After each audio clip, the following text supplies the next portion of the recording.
Hi everyone, my name is Leo and with this video we will share a demo review of the NUX MG 50 Li.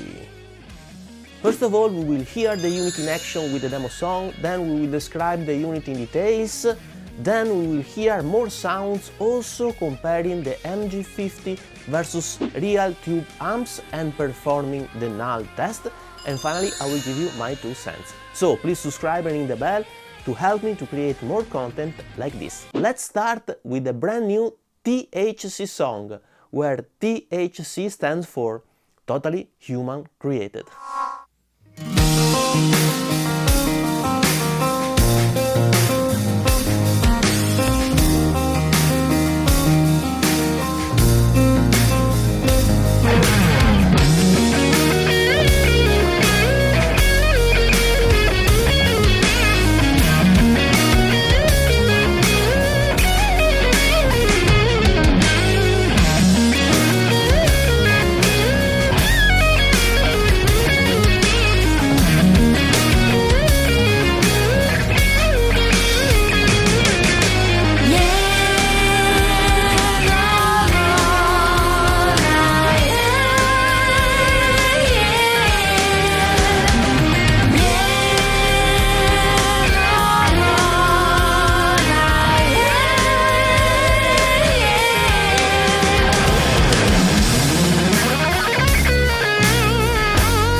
Let's now describe the NUX MG50, and we have a lot to talk about. First of all, this is an amp modeler, a profiler and an amp loader. Therefore, in terms of amp sound, it combines 3 different capabilities. Actually 4, as we will see later on.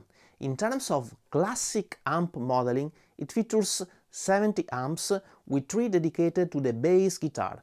Then we have 30 slots to load profiles, more on profiles later on. Furthermore, it has 40 cabinets with 8 dedicated to the bass guitar and 3 to the acoustic guitar, with the possibility to load our own IRs in 20 user slots.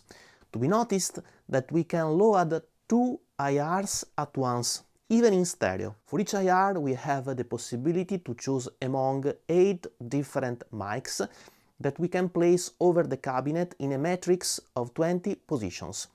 This is a pretty nice feature. I mean, the IR management here in this unit I think offers a pretty wide set of customization options, and you know how important are IRs in the definition of our final tone. Of course, the standout feature of this unit is the possibility to load NUM profiles. In fact, it utilizes what NUX calls the image technology, which enables NUM file conversion while importing the NUM profiles in the unit. And in the more sound section, we will check out the quality of the NUM profiles converted with our NULL test. The procedure to load NUM profiles is pretty easy. We can simply use the computer app, select the image logo up here, select a slot and then import our NUM profile. Once imported, we can load it in the amp block easily. Of course, if our profile includes a cab, we must remove or deactivate the IR block from the signal chain. But that's not all. In fact, the MG50 can actually create profile by its own in a NUX proprietary format. We have a dedicated app called NUX Image that helps us in the profiling creation process.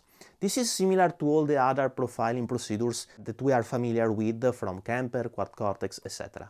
We need to use the send output from the MG30 to send the signal to our amp, and then we record back the amp sound using the return of the MG50.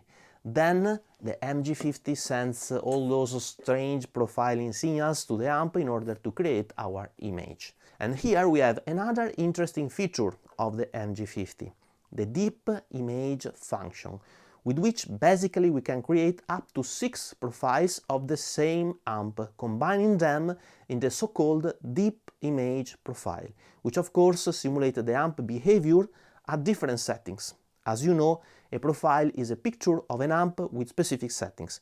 Deep image allows us to combine up to 6 different snapshots in a single profile, in order to be able also to better customize our final tone, which is of course cool. Let's now talk about effect and effect chain management. The MG50 manages around 72 effects that are 2 noise gates, 3 compressors, 30 overdrives and distortions, 3 EQs, 8 delays, 6 reverbs, 5 wah, and 15 modulations.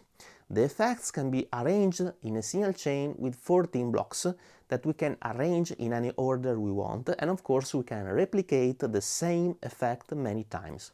To be noticed that we have 3 different signal chains available.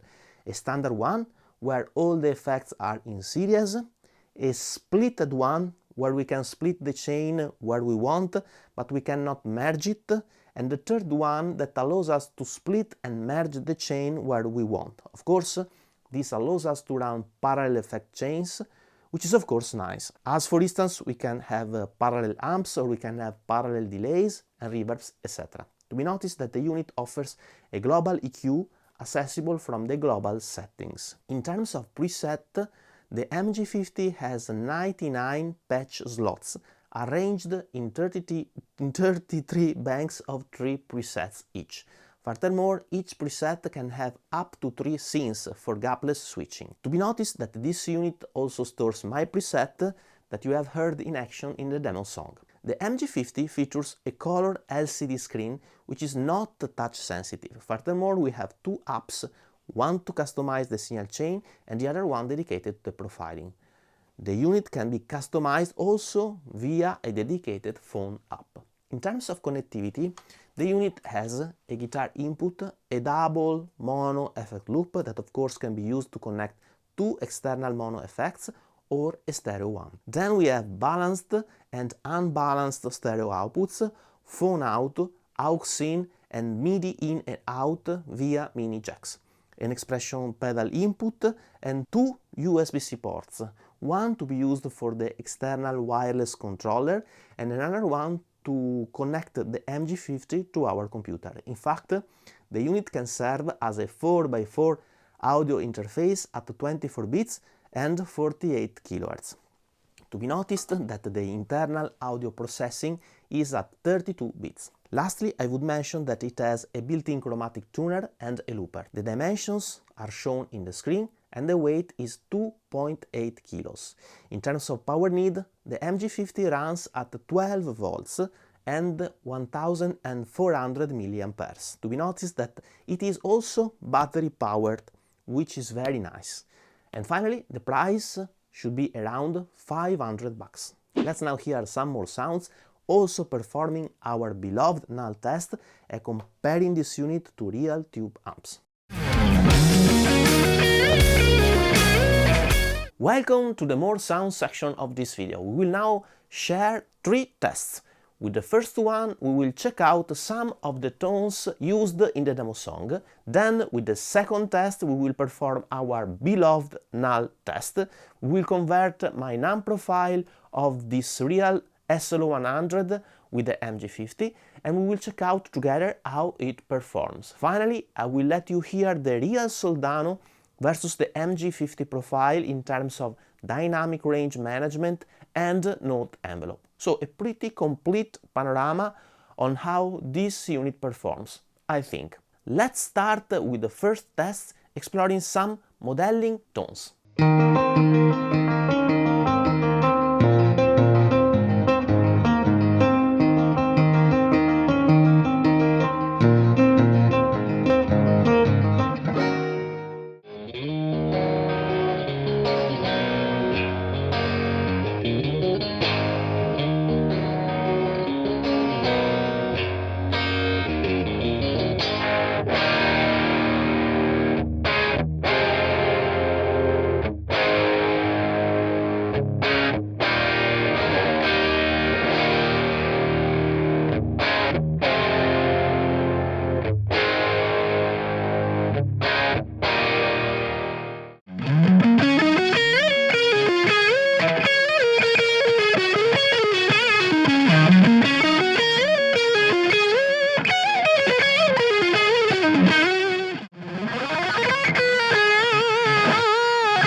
Okay, here I appreciate the way the Mesa Lone Star reacts nicely to my touch, cleaning up and breaking up.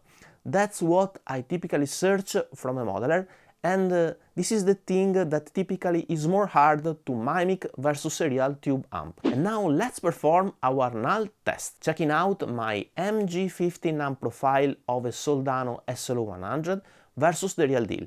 And just for reference, I would add also the result for the NAMP plugin and the Valiton GP5 profile. And please notice that this profile included the ones of the Tone King and the one of a Mesa Mark V are included in my NAMP Essential Profile Pack that you can check out following the link in the description below. Before the test's result, let me give you a brief recap of the NULL test if you are new to the channel. The NULL test is based on the principle that if we play two tones at the same time, phase inverted, the lower is the resulting integrated LUFS, the more the two tones are similar. So now let's play the NAMP plugin versus the real Soldano.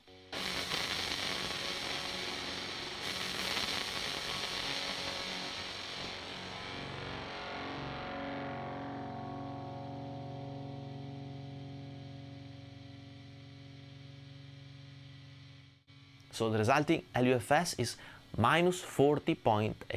And now GP5 versus real Soldano.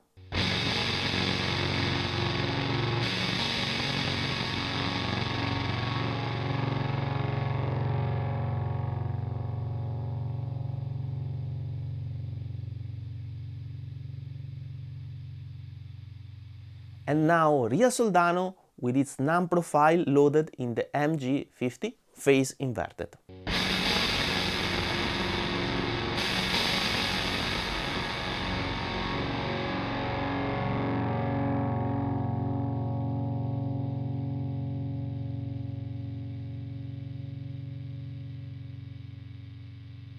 So with the GP5 we have minus 30.6 LUFS, where with the NAMP plugin we have minus 40.8, and the MG50 scores minus 31.5. Of course, the fact that the NAMP profile is converted to its proprietary format may be the reason why we have some quality loss, but with still pretty good tones overall, considering the price of this unit. As you can imagine, these tests require a lot of time, so please subscribe and ring the bell not to miss my upcoming videos, even because we will also check out the capabilities and performances in terms of NULL test of the proprietary NUX profiling procedure, which I'm very curious about. Let's now hear the MG50 versus the real Soldano in the dynamic range and the note envelope test.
Okay, please let me know your opinions in the comment section below. I'm pretty curious to discuss and share with you the tonal differences you may have heard. And now, let's jump to the conclusions with my 2 cents section of this video. Final considerations here, and please notice that these are gonna be my personal opinions for my specific use cases. You may not agree with me, and this is totally fine. Furthermore, I have received this unit for free from NUX, and this video is sponsored. But NUX is not asking me to say anything, and as usually, I'm free to tell you whatever I want. Please don't forget to subscribe and ring the bell, as you would really help me to create more content like this. Let's have a look at the pros and cons of the unit. The pros. First, the price. I mean, at the 500, I think it is the less expensive unit to offer 6 foot switches, modeling, profiling, non-profiles management, 15 effect blocks and parallel chains. Of course, the possibility to load non-profiles is really nice and useful for many reasons. I have done a dedicated video about this. Here I would just mention the access to the large amount of non-profiles available, and then the device interoperability. I mean, NUM is becoming quite a standard, and as many devices are starting to offer it, we can jump from a device to another one, maintaining our own amp basic tones using NUM. Third, the possibility to stack up to 6 different profiles in the so-called deep image of an amp is of course interesting. This is not unique, but it is nice at this price point. Fourth, I would mention the battery power. It is so handy to be able to go power cables free. I love this option. Fifth, the IR management is nice and well done, with mic selections, mic placement, and stereo IR processing. Considering how much impact have IRs in our final tone, this is a pretty important function of this unit. In terms of cons, I would mention the screen is not touch sensitive. Now, of course, this is debatable. Someone does not care, someone cares. I have personally become so used to touch screens that this is becoming more and more a very welcome option in these devices. Second, it is not very clear to me how to manage the stereo field using the signal chain, where we split and merge the effect blocks. This is maybe an aspect that can be improved with future firmware upgrades. Considering the price of this unit, nothing else comes to my mind. Of course, I would like to have an XLR input able to drive a mic or a bigger screen, etc. But for our evaluations, we have always to keep in mind the price of the unit. In terms of pure tone, well, non-profiles sound good even if converted, and I think that also the modeling side of the unit is pretty good. For the test in this video, I have enjoyed especially the Mesa Lone Star for its ability to clean up and break up, and the Friedman HBE for the enjoyable lead tone. All in all, at this price point, I think we have a pretty good value for money here. 500 for modeling, profiling, NUM management, 6 foot switches and expression pedal. Well, I think we have a pretty compelling unit. The only thing I miss, the touchscreen. But now please let me know your precious and valuable opinions in the comment section below. I'm also curious to know to which other unit you would compare the MG50. Please let me know in the comment section. We have now reached the end of this video. I hope you enjoyed, and if you did it, please subscribe to my channel, ring the notification bell and leave a thumb up, as it would be of a great help. If you're interested in my IRs or Tonics profiles, you can check out the link in the card above or description below, where there is also a link to a playlist of songs of mine and to my last EP, Art, Love, Freedom. Thank you so much for watching, and see you soon. Bye bye.